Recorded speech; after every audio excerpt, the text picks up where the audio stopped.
Bem-vindos a mais um Brandstorming Superbrands, este Brandstorming com o tema Rebranding 3.0. 3.0 no sentido em que aquilo que nós vamos pretender, essencialmente, é abordar e tentar perceber como é que se faz esta evolução, o que é que quer dizer o momento do rebranding. Será que o rebranding é a mudança do logotipo? Será que o rebranding é a mudança da estratégia?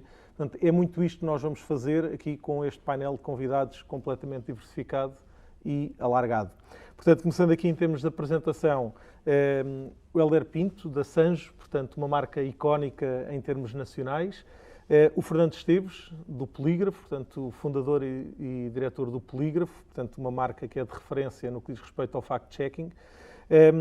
O Rodrigo, da VML YR, portanto, conhecido pela Young, uma agência multinacional e, portanto, trabalha em muitas áreas neste tema da comunicação, do marketing e, em particular, vamos falar sobre a parte do branding.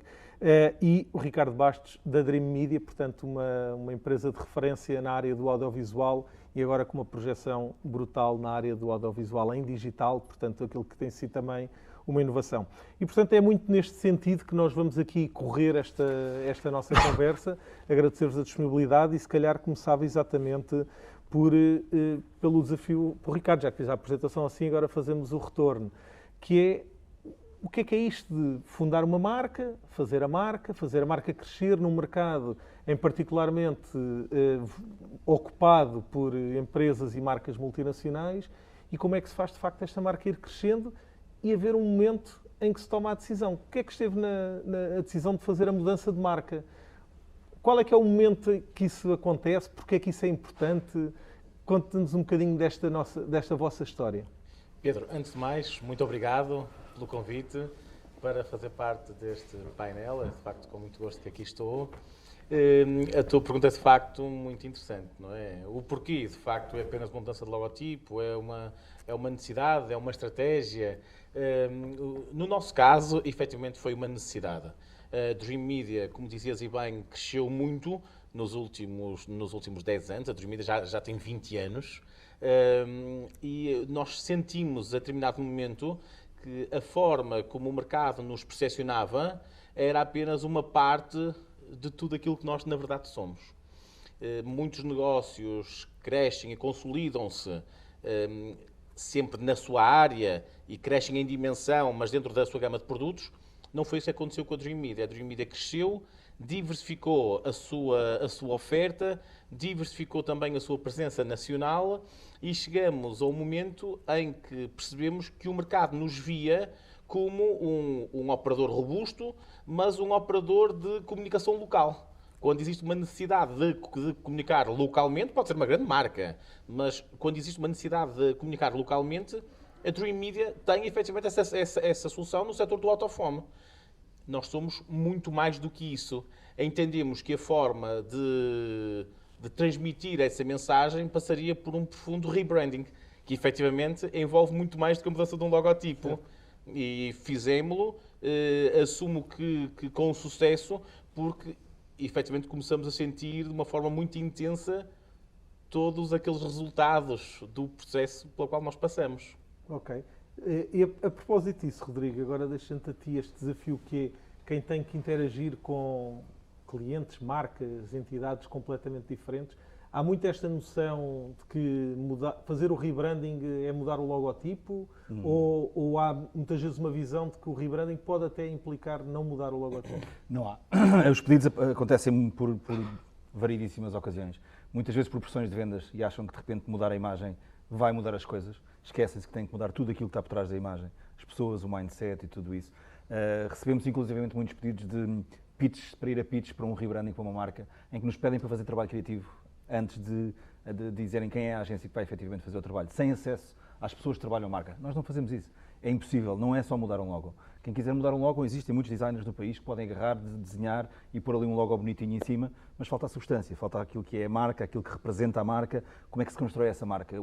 A marca é tudo. A marca é a pessoa que está num guichê a falar com o público, é a pessoa que está por trás, é a pessoa que está a desenhar, é o diretor, é o fundador. A marca é todo um aglomerado de pessoas, de coisas, de funções, que no fundo constroem a marca em si. Mas existe muito essa visão de que a marca o conceito do rebranding associado à mudança de logotipo. Existe muito essa visão muito. ainda, não é? Existe muito. Eu acho que já começa a desaparecer um bocadinho, até por causa do sucesso que se vê, repara na Amazon, por exemplo, que fez um rebranding absolutamente incrível e que foi ao ponto do packaging, do detalhe, de tudo, que levou a marca para outro patamar e que começou a colocar esse rebranding mesmo na parte frontal de tudo aquilo que representa a marca. E esses casos têm estimulado, e como hoje em dia temos uma sociedade super global em que se pode ler, que se pode aprender, que se pode ver tudo, isso acaba por trazer alguma consciência e alguma educação. Mas sim, ainda existem muitos casos em que a mudança de logo é associada ao rebranding, e erradamente, do meu ponto de vista. Ok. Fernando, Polígrafo é uma marca que eu acho que neste momento é incumbente dentro do mercado no que diz respeito ao fact-checking. Como é que é todo este processo de pensar, ou seja, tu que estiveste na fundação, na origem, como é que todo este processo se faz? De onde é que nasce a ideia? Como é que isto depois se entrega? Não é só o logotipo, efetivamente, portanto, partilha um bocadinho esta tua experiência de como é que isto se faz.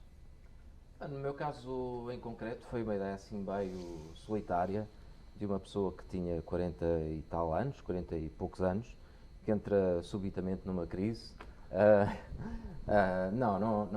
Não é verdade. Eu entrei numa espécie de indefinição profissional. Achei que precisava de fazer alguma coisa verdadeiramente relevante. Eu fiz sempre muitas notícias e acho que fui sempre um jornalista bem sucedido, mas a verdade é que cheguei a uma fase da minha vida e enfim, em que a minha vida pessoal e a minha vida profissional se cruzaram no momento certo, em que eu pensei que, ou pelo menos convenci-me de que ainda não tinha feito nada de verdadeiramente relevante.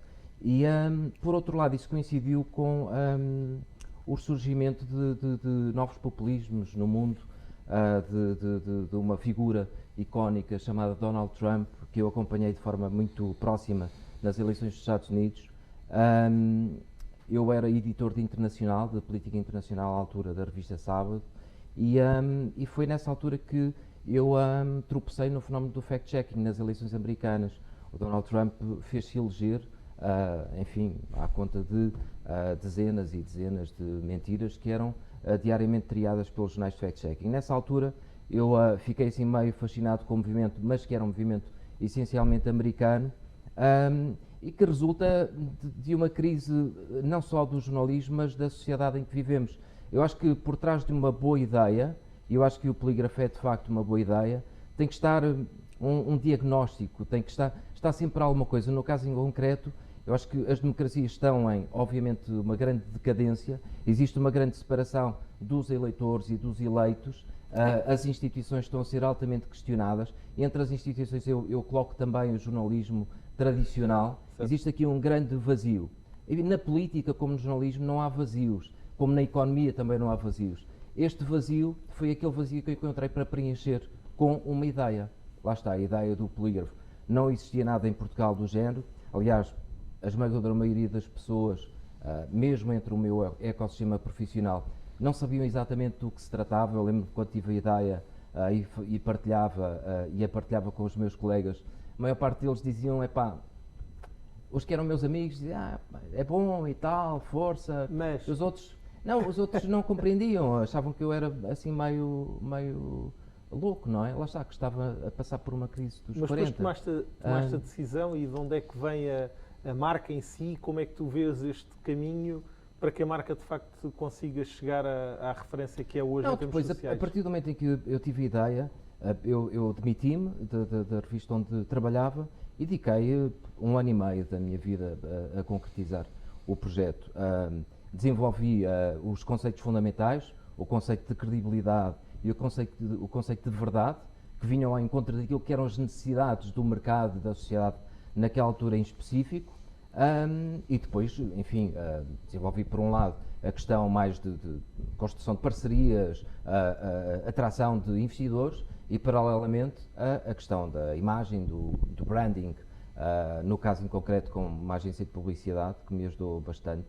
Eu tinha ideias muito definidas sobre o conceito, que é muito importante também, e a agência de publicidade, na altura foi a Buzz, que tu bem conheces, interpretou de forma perfeita aquilo que eu lhes pedi, e o resultado que me apresentaram foi além das minhas expectativas. O slogan do polígrafo não foi inventado por mim, foi inventado pela agência de publicidade, em nome da verdade, quer dizer, acho que é perfeito, não é? É perfeito. Ainda hoje o utilizamos e se nós fizermos um rebranding, tenho a certeza de que se há alguma coisa que não cairá, será sempre esse slogan.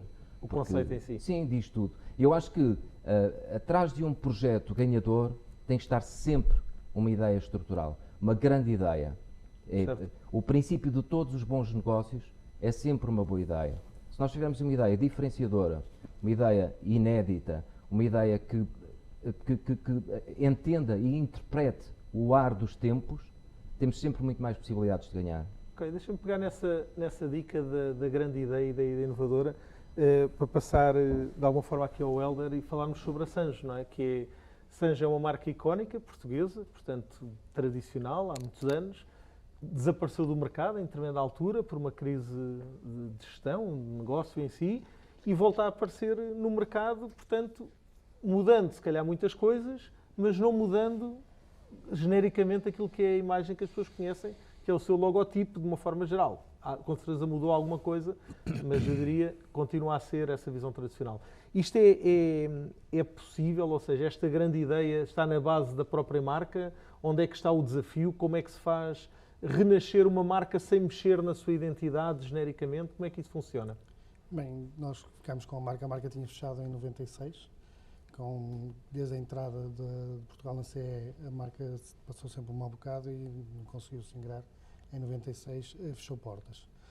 Houve uma pessoa que a comprou, que tentou relançar em 2010 com uma produção na China, mas tinha muito pouca qualidade. Andou ali 5 ou 6 anos e também não conseguiu se ingrar com a marca. Foi por acaso, que a empresa é de fardas e uniformes, e a procura nem estava na empresa na altura, eu tenho um sócio. Vendeu para uma multinacional os uniformes, eles queriam uns ténis e foram à procura, ele foi à procura, encontrou a Sanjo, meia moribunda, e como temos alguns clientes com dimensão, começaram a falar os dois para os clientes, para propor a Sanjo aos clientes de fardas e uniformes. No final de uma reunião de 2018, no final de 2018, o meu sócio, o que é que achas disto e tal? Eu gostei muito da ideia, ele na altura não queria muito, porque andavam ali já há algum tempo, também não estava muito na área, mas com o tempo já estive ligado também ao mundo da moda, adorei a ideia de comprar a Sanjo, mas para relançar no streetwear e no que estamos a fazer no mundo da moda. Inicialmente também era para fazermos a produção na China, comprámos a marca no início de 2019, quando fechamos o negócio, e era para relançar no verão, porque era as lonas e não sei o que, tinha que ser no verão. Só que encontramos uma pessoa em Felgueiras que tem uma fábrica que nos deu ali um grande suporte e convenceu-nos, e ainda bem, a produzir cá, e resolvemos trazer a marca de volta a casa e produzir em Portugal. Tivemos começado do zero, que não havia nada, não havia moldes, não havia formas, não havia nada. Só conseguimos lançar a marca em outubro de 2019. Depois tínhamos ali 3 ou 4 meses, veio a pandemia, foi muito complicado também. Mas, essencialmente, quando compramos a marca, a ideia foi definir um público-alvo, onde é que nós queremos estar, e há uma frase que eu usava muito, agora já não, porque acho que já conseguimos chegar lá, eu sou suspeito, mas acho que já quer dizer que temos de tornar a marca cool, porque a marca não era uma marca cool, era uma marca da nossa idade e de mais velhos. E os miúdos não chegavam lá, ainda não estamos lá, mas estamos a caminhar a passos largos. Pronto, e a ideia de tornar a marca cool, sempre com isto no pensamento, temos tentado não cometer erros. Inicialmente fizemos rebranding do logo e do lettering e não sei o quê. Ainda usámos ali na primeira coleção, mas depois contratámos o Vítor Costa, que é o nosso diretor criativo. Nós usámos em alguns modelos específicos. No tradicional, no K100, K200, que tem 90 anos de histórias, nesse não mexemos e continuámos com o logo antigo. Mas depois apercebemos, e o Vítor foi preponderante nisso, deixar cair o que tínhamos feito e resolvemos deixar cair e resgatar. Agora lançamos também uma linha de roupa que ele vai buscar muitos logos que foram usados nesses 90 anos de história, mais na linha de roupa que ele tem usado. Ou seja, no fundo, é feito um rebranding sem que se mexa naquilo que é a identidade básica da marca. Exatamente, isso, naqueles icónicos que mantivemos. Ou seja, associado ao rebranding não há necessariamente a obrigação de que seja uma mudança de identidade e de logotipo. Exatamente. É isso, não é? Sim, exatamente. Relativamente a isto, Rodrigo, como é que tu vês este desafio muitas vezes quando os desafios vos chegam? Como é que se faz estas mudanças?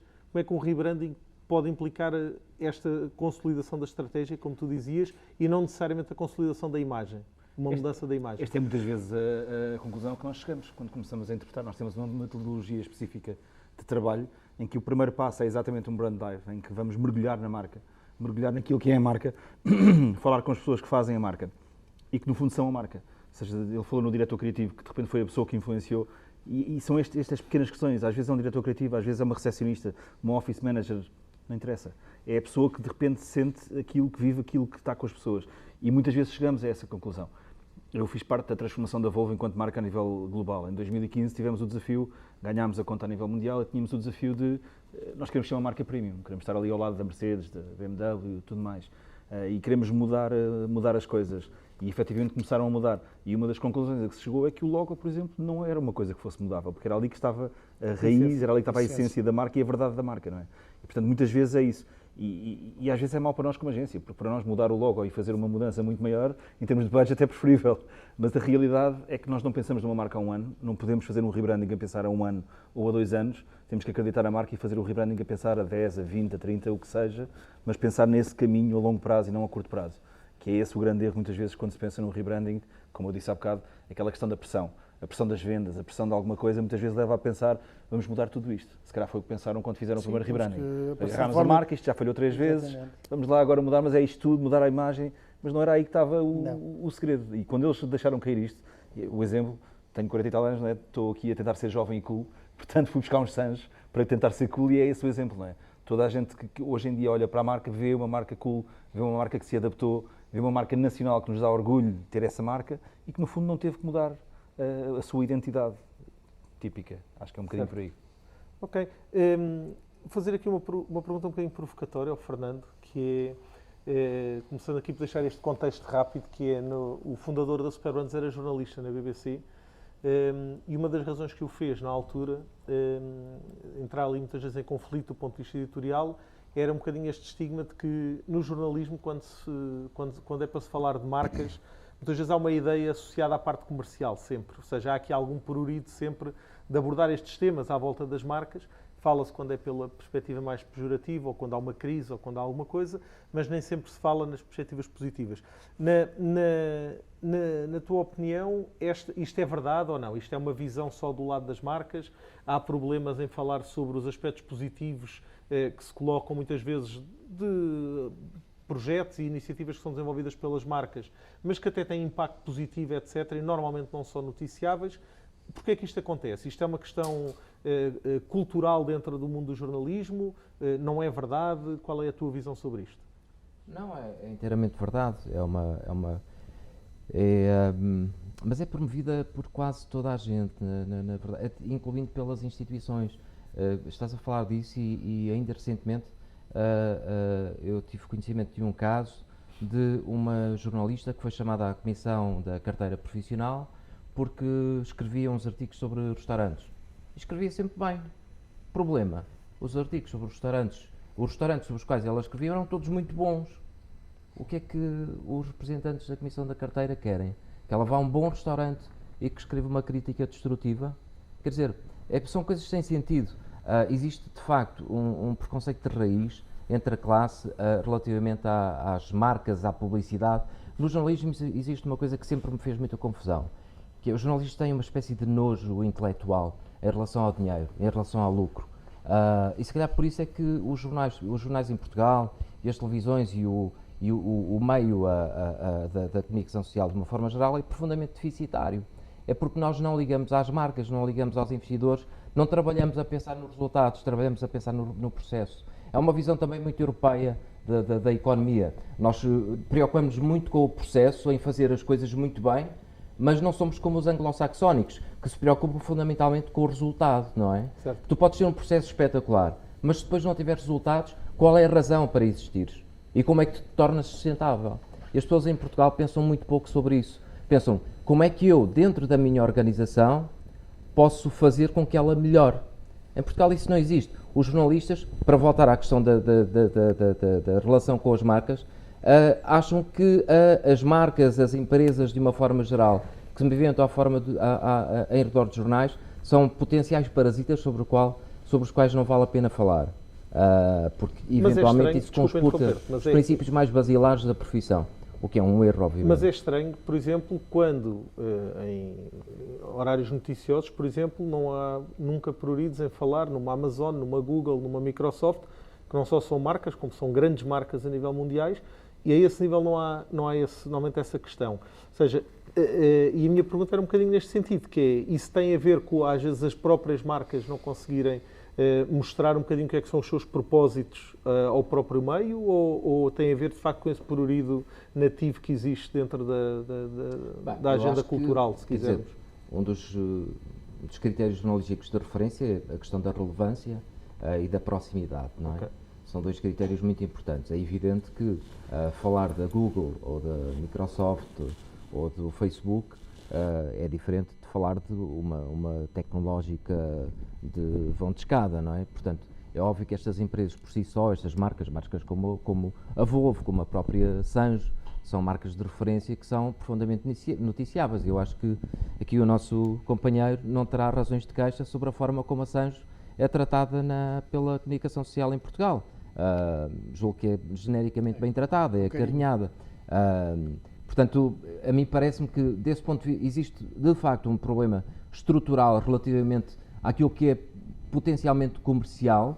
Agora, relativamente às marcas que são absolutamente incontornáveis, eu julgo que, quer dizer, entram ali no processo noticioso, no fluxo noticioso normal e são tratadas de forma razoavelmente decente, acho eu. E muitas vezes não tem a ver com as marcas, não é? Tem a ver com o assunto em si, com a relevância. Claro. Eu não consigo estar afastado disto, como fui jornalista, Claro. consigo ver os dois lados e os dois mundos, e eu sinto muito que é um bocadinho por aí. Eu já vi falar-se de marcas portuguesas, de marcas internacionais, percebo que as internacionais, por uma questão económica e de tudo aquilo que se passa, tenham uma relevância um bocadinho maior, até porque elas influenciam todo o mundo local. Em Portugal tem vários polos de marcas internacionais a funcionar cá, a Irlanda, que é o grande mundo da Google que vive lá, não é? Portanto, acaba por influenciar. Mas eu sinto que tu falaste na relevância e eu acho que esse é o tema mais, é o ponto fulcral de tudo isto, a fronteira onde só, pelo menos se devia mover tudo isto, quero acreditar que é assim.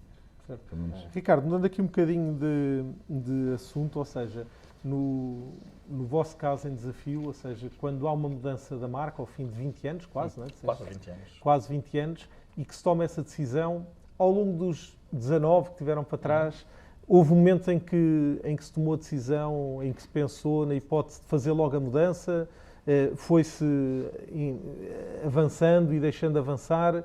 Há um momento em que se toma a decisão, ou seja, onde é que está o momento certo, como é que se toma a decisão e se encontra ali o momento que se considera o correto para fazer essa mudança? Ao fim dos primeiros 10 anos, nós trocamos o nosso logotipo.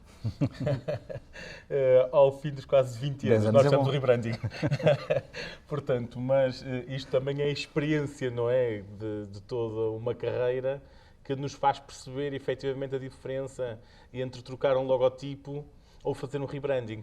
E eu digo muitas vezes às minhas equipas que a materialização é fundamental. Isto é, uma marca pode efetivamente mudar o seu logotipo, pode fazer novas apresentações, até pode mesmo ter um novo pitch. Mas se efetivamente isso não se materializar no dia a dia, como bem falava há pouco, aquele rebranding nunca vai funcionar. Um dos grandes desafios que nós tivemos foi um desafio facilitado, porque efetivamente a equipa cooperou muito. Foi com os Dreamers. Ou seja, nós somos quase 200 profissionais na Dream Media. E é muito importante que todos nós saibamos ser embaixadores da própria marca. Que todos nós saibamos apresentar a marca, saibamos trabalhar a marca conforme toda a nossa estratégia foi efetivamente desenvolvida. E numa empresa tão heterogénea como a nossa, e como acredito que existem muitas empresas assim, em que nós temos serralheiros, como também temos engenheiros, como temos arquitetos, advogado, contabilistas, accountants, ou seja, nós temos variadíssimas profissões, digamos assim, dentro da mesma área de negócio e diferentes perfis, é efetivamente muito importante. Mesmo as equipas de montagem, de manutenção, de conservação, que se diz qual é a importância, são efetivamente extremamente importantes em todas as empresas. Na nossa empresa, mais importante ainda, porque, por exemplo, um dos nossos novos negócios, a área de mobiliário urbano, a nova geração de mobiliário urbano que estamos de facto a lançar, ela tem uma necessidade de ser limpa periodicamente. Há aqui um contacto com a população em geral quase diária.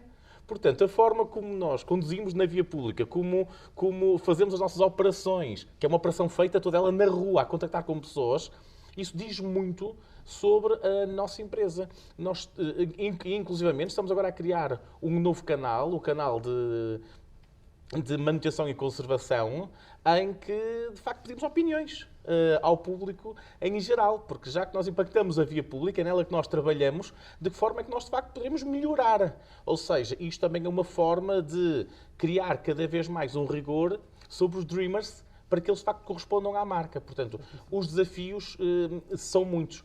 Houve a necessidade no passado, houve uma necessidade, alterou-se um logotipo. Teve o seu efeito? Sim, teve o seu efeito. Mas, efetivamente, o rebranding que nós agora fizemos foi muito mais do que um logotipo. De facto, altera-se um posicionamento, altera-se a forma como o mercado nos percebe e os resultados, efetivamente, aparecem. Isto é, a Dream Media, que era vista como uma empresa que geria os outdoors localmente, hoje é vista como uma empresa líder na área do digital out of home, é líder em muitos outros setores, é um challenger na área do mobiliário urbano e isto reflete de que forma a evidência do início, podemos chamar de sucesso deste rebranding, a partir do momento que grandes marcas que não trabalhavam connosco começam efetivamente a aceitar trabalhar connosco, como a Galp, a Coca-Cola, as marcas automóveis, a banca, as seguradoras, um conjunto de marcas com quem nós habitualmente não trabalhávamos ou nunca tínhamos trabalhado e efetivamente começaram a trabalhar por via das grandes agências de meios ou por todas as agências de meios que também tinham pouca relevância na nossa carteira. Portanto, houve uma transformação que teve a ver com a base, com o produto, com os Dreamers e com a própria imagem. Portanto, como falávamos, é muito mais do que um logotipo. Okay. Hélder, voltando aqui a uma marca icónica, o que é central na vossa estratégia para que a marca continue efetivamente a manter essa credibilidade, a manter esse registro de tradição, de ser icónico, mas ao mesmo tempo é um icónico, é um tradicional, mas para um novo mundo dedicado a um novo target? Primeiro é o serviço. Quer seja o online ou o B2B, é o serviço. Temos de ter um serviço ao nível das grandes marcas mundiais. Depois o produto. Focamos muito no produto, estamos sempre a melhorar o produto. Quer seja nos materiais sustentáveis, que agora acho que quem não for está fora, cada vez mais. Quer no conforto, nos acessórios utilizados. Basicamente são os dois pilares, que é o produto e a imagem também, a parte da imagem também. Produto e serviço. E no polígrafo, como é que se mantém essa afirmação de estratégia, essa identidade? Como é que se continua, de facto, a garantir que, enquanto marca, é uma marca que efetivamente continuará com um reconhecimento positivo e em crescimento? O segredo para a continuidade do sucesso do polígrafo reside no cumprimento da nossa metodologia. Se nós cumprirmos a nossa metodologia profissional, fazemos bons textos, fazemos textos rigorosos, fazemos textos verdadeiros. Nós pretendemos continuar a apostar na pouca produção, mas em grande qualidade. Nós tomamos uma decisão logo no início, que é estrutural para o projeto. Nós produzimos apenas 4 conteúdos por dia. Podíamos produzir 10, podíamos produzir 15 e teríamos muito mais tráfego. Nós temos um bom tráfego, mas eu sei que poderíamos ter mais 3, 4, 5 vezes mais tráfego. Mas isso podia prejudicar-nos em termos de conteúdos. Portanto, nós temos uma produção muito centrada na qualidade, porque, quer dizer, o que as pessoas esperam de nós é poder consultar o jornal, é poder ver o nosso programa na televisão e perceberem que há ali um referencial de verdade. Eu lembro-me que quando lançámos, eu disse em várias entrevistas que o meu sonho era que o polígrafo se tornasse uma espécie de Google da verdade. Quando os amigos estão a discutir sobre a veracidade de qualquer boato que circula no espaço público, em vez de irem ao Google, vão ao polígrafo, vamos ver se o polígrafo já poligrafou isto. E de facto, enfim, nem nos meus maiores sonhos, meus sonhos mais ambiciosos, aconteceria o que efetivamente veio a acontecer. De facto, isso neste momento é uma realidade que só pode ser mantida e prolongada se nós não nos deslumbrarmos, se não cedermos à tentação do tráfego, se não cedermos à tentação do clique fácil e continuarmos a produzir pouco, mas bem.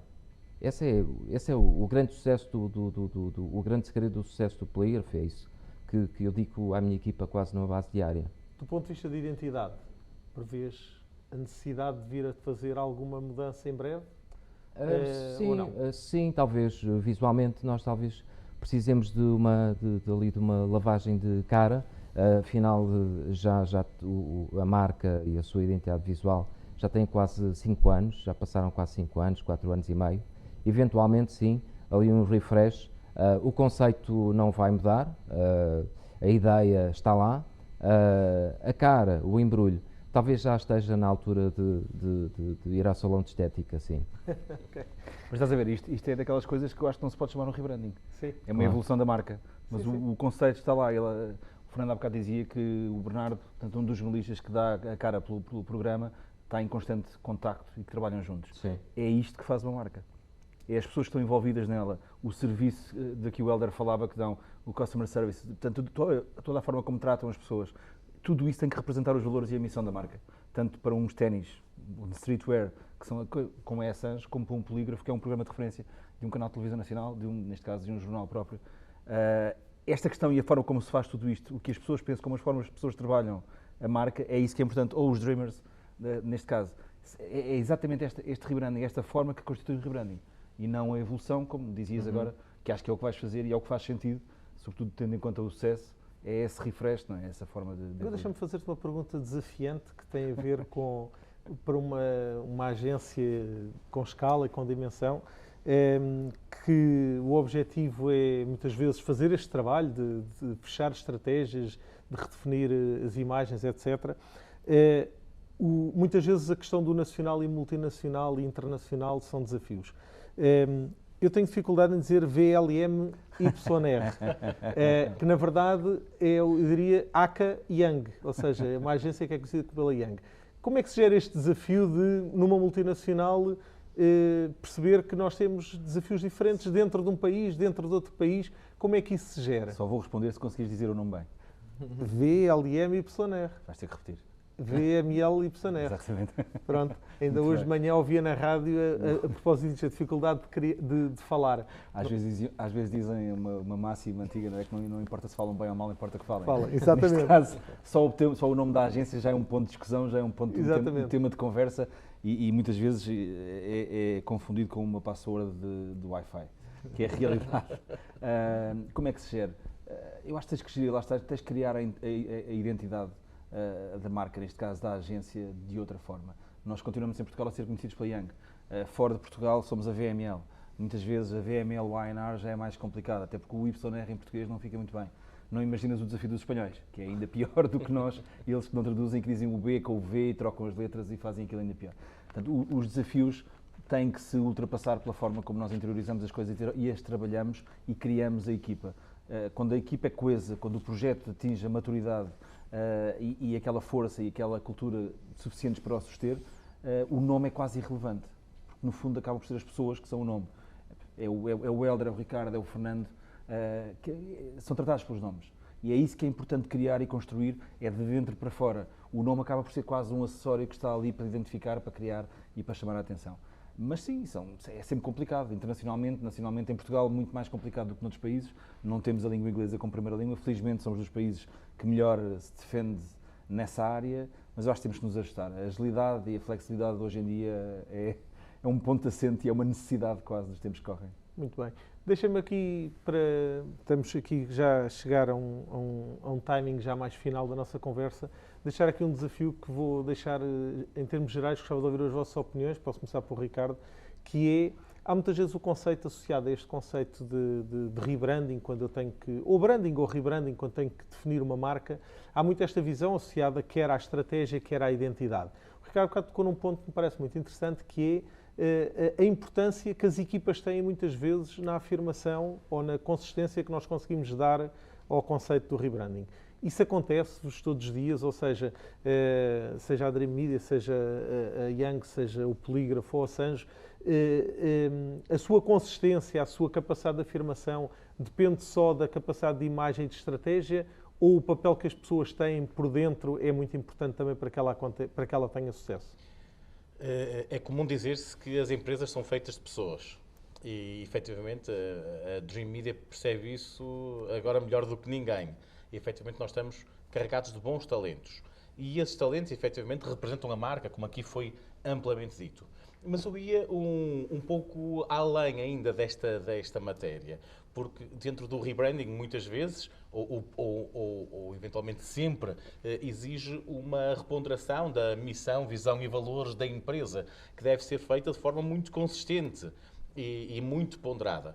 Nós fizemos uma alteração substancial da nossa missão, visão e valores, mas houve um valor que permaneceu inalterado e certamente permanecerá inalterado por longos e bons anos, tal como a Sanjo, não? Os modelos históricos, que têm a ver com a paixão pelo que somos e pelo que fazemos. É um valor que está presente em toda a nossa empresa. Nós defendemos-lo de forma muito assertiva. Porquê? Porque esse valor representa aquilo que nós somos. Para ser um dreamer, não basta trabalhar na Dream Media. Para ser um dreamer, não basta ter trabalhado na Dream Media ou não basta vir a trabalhar um dia na Dream Media. Para ser um dreamer, é necessário ter uma verdadeira paixão, de facto, por aquilo que faz. Porque eu acredito que profissionais apaixonados é que representam essas boas empresas. E isso é crítico para a consistência do branding, do chamado branding? Completamente. Okay. Na Dream Media opinião. e acredito eu que em qualquer outra empresa do mundo, não é? Okay. Porque não basta serem boas pessoas, não basta serem bons profissionais naquilo que fazem. É preciso ser, de facto, apaixonado pela área em que se trabalha. Vemos o caso do polígrafo, não é? Foi preciso ter muita paixão, acreditar muito para chegar onde chegou. Portanto, eu consigo imaginar, porque também passei por isso, não é? Quando partilhava as minhas ideias e me diziam o digital, autofome. Lembro-me de há anos atrás falar no digital e poucas pessoas acreditavam. Porquê que se haverá de colocar televisores na rua? Muitas pessoas disseram-me isso. Não somente televisores na rua. É um conceito, mas explicar aquilo em que nós acreditamos às vezes é difícil. É preciso muita paixão. Muita paixão para, de facto, nunca desistirmos e conseguirmos chegar lá e depois contagiarmos todos aqueles que trabalham à nossa volta. Que acho que foi um pouco o que aconteceu aqui em todos estes negócios também, não é? E acontece em tantas outras empresas. Rodrigo, dentro de uma agência vasta, como é o vosso caso, as pessoas contribuem muito para essa afirmação da credibilidade e da própria marca? As equipas? As pessoas contribuem tudo e, no nosso caso, é ainda mais complicado às vezes, porque as pessoas têm que vestir camisolas diferentes. E quando falas da parte da unidade de branding que nós temos na agência, portanto, essa equipa especificamente tem mesmo que entrar no projeto, que entrar na marca. Tem que viver aquilo que a marca representa e falar com toda a gente. Um dos processos que nós temos é esse. Nós vamos entrevistar as pessoas da marca. Nós, quando vamos fazer um rebranding, ou um branding, ou uma nova marca, vamos falar com toda a gente. Existe uma série de entrevistas, perceber exatamente quais são os pontos. Já aconteceu várias vezes, eles próprios perceberem que não estão alinhados entre eles. E que se calhar o foco que eles têm que ter para seguir em frente é alinharem-se primeiro e depois então para partir para uma reposição da marca. Ou se calhar até está tudo bem com a marca. Na verdade são eles que estão desalinhados. E muitas vezes nós conseguimos fazer esse assessment que é importante e lá está, como eu disse há pouco, às vezes até perdemos negócio com isso porque no fundo descobrimos que não é preciso um rebranding ou que se calhar o caminho é outro ou será só um refresh, como se pode dizer num ponto de vista mais leve. O desafio é grande, as pessoas são tudo. Como ele disse, as pessoas são absolutamente tudo. Da pessoa que está no patamar mais baixo ao patamar mais alto, é exatamente quebrar esses patamares, quebrar pirâmides e dar às pessoas a relevância que elas merecem. São elas que fazem marca. São as pessoas que compram que fazem marca, mas são as pessoas que estão do outro lado, que têm que viver com paixão e que têm que pôr isso bem lá em cima. E seja em marcas pequenas como em marcas grandes. Eu há bocado falei do exemplo da Volvo. Nós fizemos milhares e milhares e milhares de milhas a voar para ir a cada país explicar o que é que a Volvo queria ser e como é que queria ser e qual era o posicionamento e a estratégia da marca. E vocês imaginam nós irmos para a Arábia Saudita com imagens de um Volvo na neve e eles dizerem, malta, aqui não chove sequer. Portanto, neve é longínquo. Mas é o valor daquela máquina que funciona na neve, com aquela estratégia que pensa nas pessoas e que tem o human-centric first, que consegue vingar em cada território, independentemente de ter neve por trás, no background. Portanto, é este ponto de vista, é esta forma de pensar e é o trato com as pessoas, o estar lá, cara a cara, sentar numa mesa, beber uma cerveja, tomar um café, o que for, que conta para fazer a marca e para fazer crescer a marca. Portanto, a paixão e a forma como as pessoas que estão, os dreamers de que falavas, que acho uma palavra curiosa e interessante, é super importante e é tudo numa marca. Fernando, é pimenta na língua ou é verdade, mas que as equipas são críticas? Faz lá o fact-check. Eu subscrevo totalmente. Eu acho que o maior desafio que eu tenho diariamente é conseguir contagiar as pessoas com a minha paixão. Todos os dias nós temos um grupo de WhatsApp no Polígrafo e a primeira coisa que eu escrevo sempre para abrir as hostilidades é: bom dia, ilustres proletários da verdade. Esse grupo deve ser dos grupos mais ilustres interessantes. garimpeiros da transparência.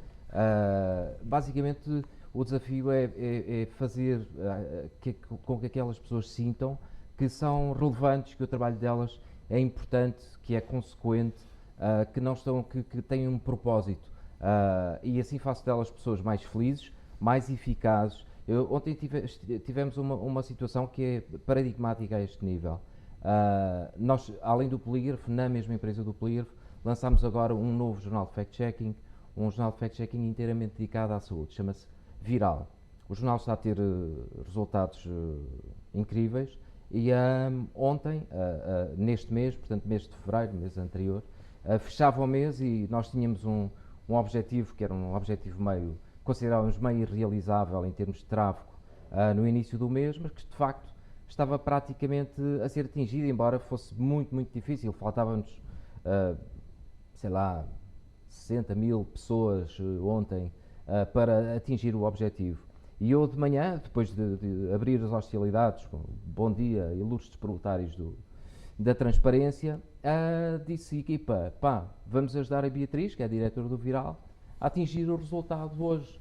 E mandei vir pastéis de nata da Uber para o pessoal todo se animar e passámos o dia a trabalhar para aquilo. No fim fizemos todos uma festa, de facto conseguimos alcançar e superar o resultado, e não ficou só a Beatriz, que é a diretora, feliz, ficou toda a gente do Viral, a gente do Polígrafo, todos eles vestem a camisola da empresa, vestem a camisola de uma ideia, de um conceito, que de facto tem alcance, é muito visível, é muito percepcionável o resultado do nosso trabalho na sociedade. Isso é uma concretização, uma realização brutal para todos nós. Mas, uma vez mais, no início está a paixão, claramente. As pessoas que vestem a camisola são sempre funcionários mais eficazes e, no limite, saem da redação, saem das empresas e vão a projetar a imagem da marca de uma forma que se coaduna com aquilo que são os objetivos estipulados por parte de quem a criou, não é? Na Sanjos, quem tem depois no fundo toda uma fábrica por trás para fazer acontecer coisas, isto é crítico ou não? Para a reputação, para a qualidade? Eu estou mais de acordo que as pessoas são tudo na empresa. Eu costumo dizer que quando lá temos alguns departamentos, quando começa ali um ego a querer sobressair, eu tenho que dizer que é da menina do armazém ou do apoio ao cliente, é de todos, não é só de uma pessoa. O pouco sucesso que estamos a ter algum, felizmente, não é de uma pessoa nunca, é da equipa toda e tem que estar toda a gente alinhada e tudo na mesma página. Costumo dizer que temos de trabalhar para ter fãs da marca e não clientes. Só quando tivermos fãs é que vamos conseguir parar e tentamos mobilizar a equipa para estarmos todos alinhados. Certo. Então, é assim, queria-vos obviamente agradecer a disponibilidade para isso. Vamos fechar esta nossa conversa. Eu acho que ficámos efetivamente aqui com ideias muito interessantes, quer da importância que tem o conceito do rebranding não ser associado exclusivamente à questão da imagem, quer o conceito de que a importância que o rebranding consegue atingir, ou que a própria marca consegue atingir, tem a ver não apenas com a imagem, não apenas com a estratégia, tem a ver também com as equipas, tem a ver com o momento em que nós assumimos muitas vezes correr riscos por coisas das quais somos apaixonados. Portanto, agradecer-vos a disponibilidade e agradecer-vos também a vocês o acompanharem esta gravação. Muito obrigado.